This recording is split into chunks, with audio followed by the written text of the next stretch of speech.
Russia, often referred to as the warrior nation, is a country with a unique and turbulent history. From when Ugine Khan led 500,000 Mongol cavalry to conquer Kievan Rus, to Stalin's 20-year effort transforming the Soviet Union into a steel-clad superpower of Eastern Europe, this red empire that once made the West tremble, how did it reverse its fate so dramatically? Let's take a look at the untold wild history of the Soviet Union after World War I. On February 6, 1904, Japan, over disputes concerning the Korean Peninsula and northeast China, provocatively challenged the old bully, Tsarist Russia. Japan demanded that Russia withdraw from strategic territories or face war. Russia didn't take Japan seriously, thinking of them as an upstart with no real strength. But to Russia's surprise, Japan didn't wait. It launched a surprise attack without even declaring war. What shocked the Tsar even more was that Russia's Pacific Fleet got completely smashed by the Japanese, losing both face and force. Enraged, the Tsar sent a second fleet from the Baltic Sea, which spent 7 months sailing, only to be annihilated again by the Japanese at the Battle of Tsushima. This embarrassing defeat led to serious domestic unrest. On January 22, 1905, an Eastern Orthodox priest named Gapon led over 30,000 daters to the Winter Palace, demanding an end to the Russo-Japanese War. This sparked a massive wave of revolution across Russia. By December 1905, under the leadership of the Bolsheviks, internal strife peaked. But the revolution was too fragmented and was ultimately crushed by the Tsar's forces. Vladimir Ilyich Ulyanov, better known as Lenin, had to flee. Fast forward to February 23, 1917, International Women's Day, when thousands of women who had lost husbands to war, along with workers, took to the streets, leading to the February Revolution. Protests spiraled out of control, and Tsar Nicholas II was forced to abdicate on March 15th. Thus ended the Romanov dynasty's 300-year rule.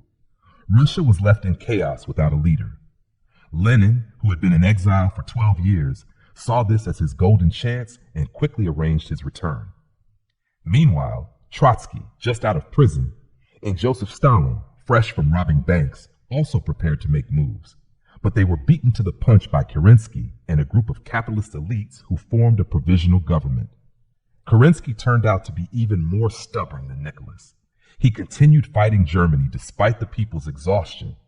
When the Russian army entered battle again, over 30,000 soldiers were wiped out in no time. Soldiers were furious. Nicholas was gone, and now Kerensky, just another useless leader. But Kerensky ignored the people's discontent, blamed the losses on a lack of troops, and started conscription again. This reignited public anger, sparking fresh protests. Lenin saw an opportunity, went public with speeches, and claimed only the Bolsheviks could save Russia. However, he only managed to gain about 40,000 supporters, not nearly enough to make a real move. On July 19, 1917, while Lenin was still recruiting supporters, the provisional government turned on the Bolsheviks. Kerensky sent General Kornilov to suppress them. About 800 Bolsheviks, including Trotsky, were arrested. Lenin realized the situation was hopeless and fled to Finland. While in Finland, Lenin learned that Kerensky, fearing Kornilov's growing power, stripped him of all authority. Furious, Kornilov retaliated by releasing the arrested Bolsheviks. The whole suppression campaign collapsed due to internal conflict. Relieved, Lenin sent a letter urging Stalin to gather allies and prepare another uprising. But Stalin, bitter that Lenin had run at the first sign of trouble, ignored the letter. Lenin returned secretly to Russia and confronted Stalin face to face, accusing him of trying to steal the spotlight now that things had calmed down. Stalin awkwardly claimed he was only trying to protect Lenin. Trotsky, however, disagreed with launching another revolution so soon. But Lenin, tired of running and hiding, was determined. He ranted for over 10 hours, analyzing the situation passionately. Finally, Stalin proposed a vote to decide the matter. The decision, the new revolution, would begin on October 25th. Meanwhile, Kerensky heard rumors about Bolshevik plans but dismissed them. How much could a few thousand rebels really do? He believed he could squash them with a snap of his fingers.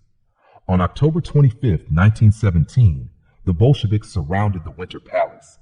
Kerensky reached for the phone, but all the central lines had been cut. Even if he screamed, no help would come. The provisional government was overthrown.